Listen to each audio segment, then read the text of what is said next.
Dear viewers, আজকে আপনাদের মাঝে তুলে ধরার চেষ্টা করছি ব্রাহ্মণবাড়িয়া বাঞ্ছারামপুর থানার আইবপুর আলাউদ্দিন কাকার যে কলার বাগানটি রয়েছে সেটি অসাধারণ। আসলে গ্রাম অঞ্চলের থেকেও অনেক কিছু করা যায়। জনাব মোহাম্মদ আলাউদ্দিন কাকা একজন রেমিডির যোদ্ধা।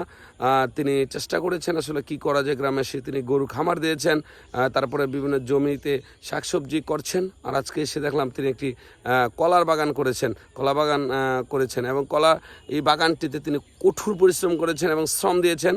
ইনশাল্লাহ আমি ধাপে ধাপে আপনাদেরকে দেখাতে চেষ্টা করব যে উনি যে শ্রম দিয়েছেন আসলে কত টাকা লাভবান হয়েছেন বা কলা ধরলে আমি পরবর্তীতে আপনাদেরকে অবশ্যই জানাবো। ধাপে ধাপে ভিডিও করার চেষ্টা করবো ইনশাল্লাহ।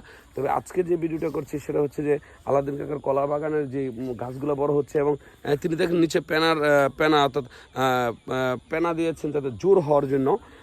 এটা আমি দেখাতে চেষ্টা করছি। গ্রাম অঞ্চলের এই সুন্দর ভিডিওগুলো কিন্তু আপনি পাবেন আমার ব্লগের মাধ্যমে। আমি চেষ্টা করি আসলে গ্রাম অঞ্চলের এই ভিডিওগুলো তুলে ধরার জন্য। বিভিন্ন সময় চেষ্টা করি আসলে ভালো লাগা থেকেই কিন্তু আমি এই ভিডিওগুলো করে থাকি।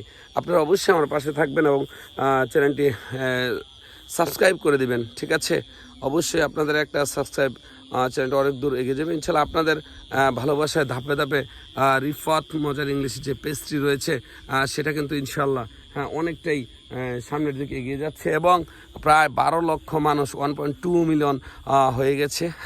আপনারা শুনে অবাক হবেন যে আমি যদি বলি আমার এই যে রিফাত মজার ইংলিশ যে পেস্ট্রি, এটা কিন্তু অলরেডি ভালো একটা পজিশনে চলে গেছে। আপনাদের ভালোবাসা পেলে হয়তো আরেকটু ইনশাল্লাহ সামনের দিকে এগিয়ে যাবে। আমি চেষ্টা করি বিভিন্ন সময় আপনাদের এগুলো তুলে ধরার, গ্রাম অঞ্চলের দৃশ্যগুলো তুলে ধরার। তো আপনারা সবসময় রিফাত মজার ইংলিশের পাশে থাকবেন এবং সুন্দর সুন্দর ভিডিও, গ্রাম অঞ্চলের ভিডিওগুলো দেখবেন। অবশ্যই আপনাদের ভালোবাসাতে কিন্তু আমি ভিডিওটা করি। অনেকে আমাকে সাপোর্ট দিয়েছেন, তাই আমার নিজের কাছে অনেকটা ভালো লাগে। আজকের এই কলার বাগানটি আমি আলাউদ্দিন কাকার তুলে ধরেছি। ঠিক এমন গ্রামীণের সুন্দর সুন্দর সিনারিগুলো আমি আপনাদের মাঝে তুলে ধরার চেষ্টা করবো ইনশাল্লাহ।